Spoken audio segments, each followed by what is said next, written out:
Good morning, students.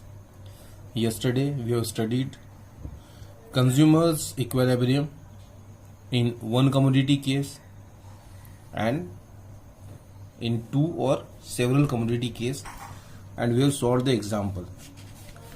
What we have seen is that a consumer attains equilibrium when he has marginal utility of X divided by price of X equal to marginal utility of money. X means the commodity.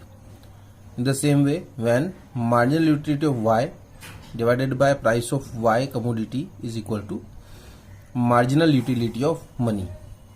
In other words, what we can say is that MUX upon PX is equal to MUY upon PY is equal to MUM. If this condition appears, then we can say is that the consumer is in equilibrium. If this condition is not appears, then the person or the consumer is not in equilibrium, not in the condition of equilibrium. And this logic will be applicable for any number of unit more than we have talked about two. Suppose we have 3 units. We have 3 commodities, then 1, 2, 3. If we have 4, 5, 6, how many commodities we have? All commodities will remain equal in this condition. Now we see a tabular illustration in the form of table. It is given that we now present a simplified tabular illustration of consumer's equilibrium considering goods X and good Y. We have two goods, good X and good Y. And here is the table number 5. It is based on assumption that Px is equal to Py is equal to rupee 1. It means both the commodities cost rupee 1 unit of X or Y that you can purchase in 1 rupee. Okay, so why we have taken 1 rupee? So that we need not to divide, because what we see is that the formula of equilibrium is MUX upon PX equal to MUY upon PY is equal to MUM. Now when we put the value of PX or PY, that will be 1. So MUX upon 1, it means MUX. MUY upon 1 is equal to MUY is equal to MUM. Now what we can say is that MUX is equal to MUY is equal to MUM is the condition for the equilibrium. Note that MUX now shows marginal utility of commodity X when another unit of X is purchased or when another rupee is spent on X. Okay, so this is showing the marginal utility of money, of the commodity and of the money. What we see is that when we have used first unit of commodity X, MUX is 25. It means the marginal utility of X is 25 and marginal utility of Y is 30. For the second unit there is 20 and 26. For third unit that is 15 and 10. For the fourth unit, for X 10 and for Y 2. For fifth unit 0 and 0. So what is there is that the marginal utility of X is 10 and the marginal utility of Y is 10 in the condition when we are purchasing 4 units of X and 3 units of Y.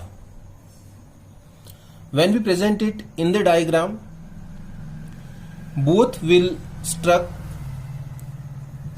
lines will struck each other on 10. So we can say that we will purchase 4 units of X and 3 units of Y.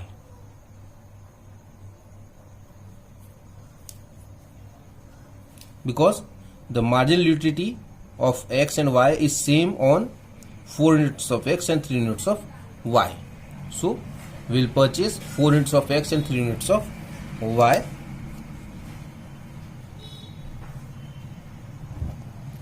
Suppose if there is any change in the prices, then the quantity will increase as about the prices.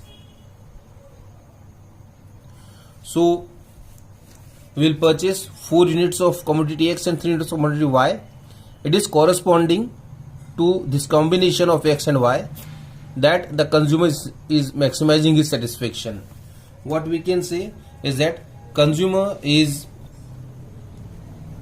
maximizing his satisfaction in the condition or when the person is purchasing or consuming 4 units of commodity X and 3 units of commodity Y. And this condition in which a person attain the equilibrium or strikes the equilibrium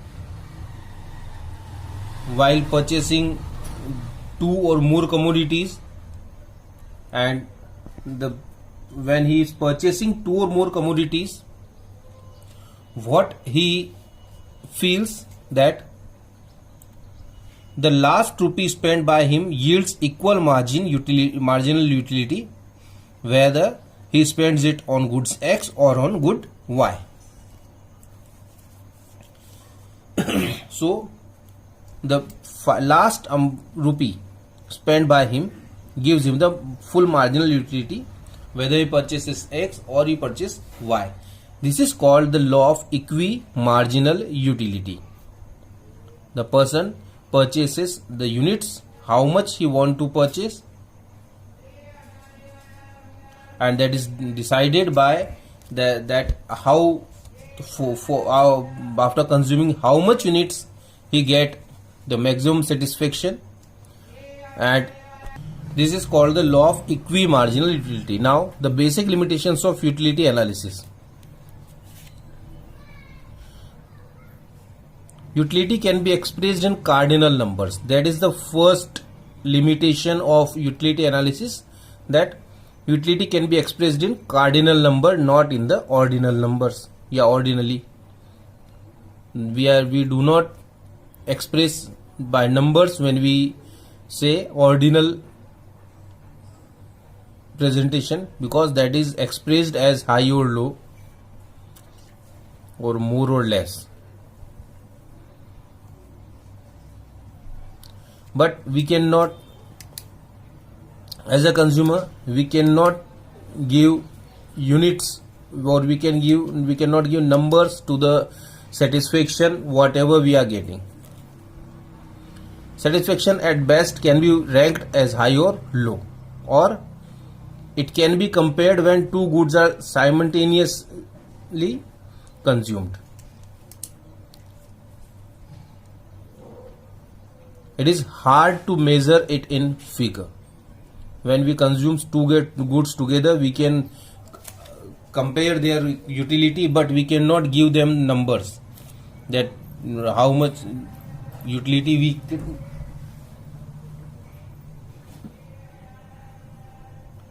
It is owing to the limitation of utility analysis that Hicks challenged the relevance of this technique in explaining consumer's equilibrium.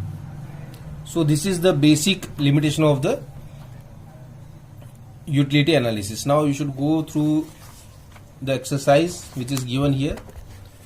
Next time when we meet, we will start consumer's equilibrium in difference curve analysis chapter 4. Thank you.